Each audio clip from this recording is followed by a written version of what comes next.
Hi hello नमस्कार, मी आहे मयुरी. आज पुन्हा एकदा तुमचं मनापासून स्वागत आहे. सकाळी नेहमीप्रमाणे लवकर उठून परत झाड लोट केले आणि करायला घेतला मी नाश्त्यामध्ये आज बनवले होते मी पोहे तर छान झाले होते. त्यासोबतच थोडासा कडकडीत चहा पण लागतो. वातावरण बाहेर खूप छान झालेलं आहे, त्यामुळे चहा ठेवला, चहा ओतला, चहा नेऊन दिला आणि मी लागली माझ्या कामाला. माझं स्वयंपाकाचं रुटीन चालू झालं.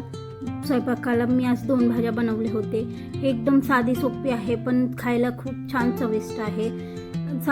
यात मी हिरवी मिरची, कांदा, लसूण घालून परतून घेतले. हे काळी का दिसत असेल मला, पण मी ह्यात काळं खोबरं वाटले होते, त्यामुळे मी त्याच्यातच वाटले गेले, त्यामुळे ते काळं झालं थोडंसं, पण छान लागत होतं. आणि मग परत मी अजून एकच भाजी अशी पुरणार म्हणून अजून एक भाजी केली. अजून एक भाजी म्हणजे शेवगा स्वच्छ धुवून घेतला, शिजू घेतला. मग नेहमीप्रमाणे कांदा, लसूण, कोथिंबीर घालून सगळं परतून घेतलं. हळद, लाल मिरची, तिखट वगैरे घालून परतून घेतला आणि परत तोपर्यंत ते झाकण टाकून शिजवपर्यंत मी डाळीला फोडणी घालून घेतली आणि स्वयंपाक पूर्ण झाला आणि सगळ्यांनी एकत्र बसून जेवण केलं. घरची भाजी शिजतच होती तोपर्यंत सगळ्यांना जेवायला वाढायला घेतले आणि जेवण झाल्यावर पुन्हा एकदा थोडंसं किचन साफ करून घेतले. भांडे वगैरे बेसिनमध्ये ठेवले आणि मी भांडे वगैरे परत मी संध्याकाळची थोडी झोप घेऊन परत उठल्यानंतर परत थोडं ते काम आवरले, सगळं झाडून वगैरे काढले. आणि हे पडदा एक काय करावं मध्येच येत होतं, पण सॉरी, नेक्स्ट टाईम मी ध्यानात ठेवेल. हे पडद्याला काय करावं, वारं खूप सुटलं होतं, त्यामुळे पडदा खूप असं मध्ये येत होतं, त्यामुळे थोडं डिस्टर्ब झालं असेल तुम्हाला बघायला नक्कीच, पण सॉरी, नेक्स्ट टाईम लक्षात ठेवेल. पण मग मी आवरायला घेतले आणि मग थोडं झाडून वगैरे काढलं. हे परत पडदा मध्येच येत होता, झाडून वगैरे काढायला घेतलं. इकडे परत किचन ओटा पण घाण झाला होता, म्हणून थोडं किचन ओटा साफ करायला गेले. काम झाल्यानंतर परत थोडंसं फ्रेश होऊन घेतलं. परत किचन ओट्याकडे गेले, किचन ओटा साफ केला आणि किचन ओट्यावर आज खूप भांडे पडले होते, पण काय करावं, भांडे तर घासावंच लागतं. हे आपल्या सगळ्यांनाच घासावं लागतं, हे तुम्हाला माहितीच आहे, सांगायची गरज नाही. भांडे आपल्या नशिबातच असतात. पण इट्स ओके, मला भांड्याला बाई असल्यामुळे मला एवढा खूप काही कंटाळा नाही भांड्याचा. तरी पण असतात ना थोडेफार, तर भांडे घासावंच लागतं.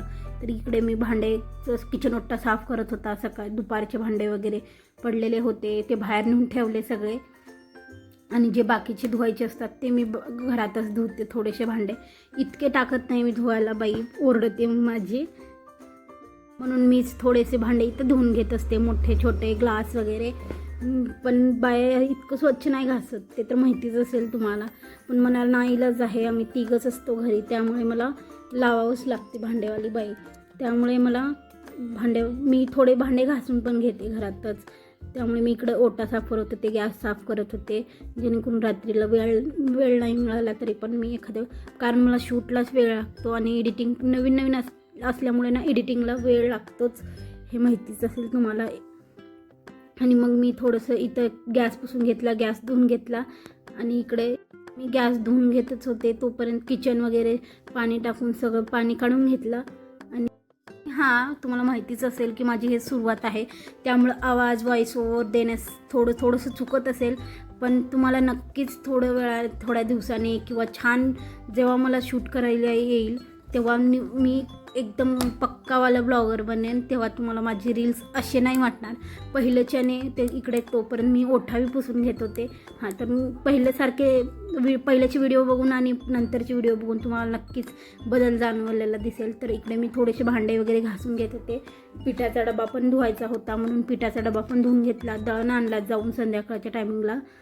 आणि तुम्हाला इकडं नक्कीच वाटत असेल की बाई की ती भांडे फास्ट घासते आहे, तर नाही, मी हे 2नी पळवते आहे व्हिडिओ, त्यामुळे इतका फास्ट वाटत आहे. नाहीतर इतके फास्टमध्ये जर भांडे होत असले असते तर मी बाईकाला लावले असते. तर हा इकडेच जाऊ द्या, हे सोडा. मी पुन्हा रात्रीच्या जेवणासाठी मी थोडंसं हलकं फुलकं जेवण बनवलं होतं. रविवार असल्यामुळे मी इकडे अंडा ऑमलेट आणि थोडंसं भेळ करायला घेतलं होतं. भेळची रेसिपी तर तुम्हाला माहितीच असेल, नाही माहिती असेल तर मी व्हिडिओमध्ये टाकलेली आहे, ते बघून नक्की बनवा, खूप छान लागते.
इकडे मी पुदिना कोथिंबीर वाटून घेतले आणि पाणीमध्ये चिंच गूळ टाकून ह्याचं पाणी बनवून घेत असते. थोडंसं पुरीचं पाणी बनवतो ना आपण, तेच पुरीचं पाणी इथं मी यूज करते भेळसाठी. खूप छान लागतं, तुम्ही पण नक्की बघा. इकडे रविवार असल्यामुळे आज मी अंड्याची पोळी बनवण्याचा बेत केला होता. अंडा ब्रेड आणि भेळ रात्रीच्या टायमिंगला. आणि खूप काय करायचं, कंटाळा पण येणार नाही. चपाती वगैरे रोज रोज खाऊन कंटाळा येतो ना. असं काहीतरी रविवारच्या टायमिंगला असं काहीतरी हलकं फुलकं खाल्लेलं चांगलं. आणि शक्यतो मी रात्री असंच काहीतरी बनवते. आणि हां, असा माझा पूर्ण दिवस गेला. तुम्हाला माझा हा साधा गृहिणीचा ब्लॉग कसा वाटला तर व्हिडिओला लाईक करा, तुमचे मत कमेंटमध्ये लिहा, सांगा. आणि अशाच रोजच्या ब्लॉगसाठी माझं channel Mayuri the unfilter subscribe करायला विसरू नका. भेटूया पुढच्या ब्लॉगमध्ये. तोपर्यंत मी इकडे भेळ करून घेतली आणि अशा प्रकारे माझा आजचा दिवस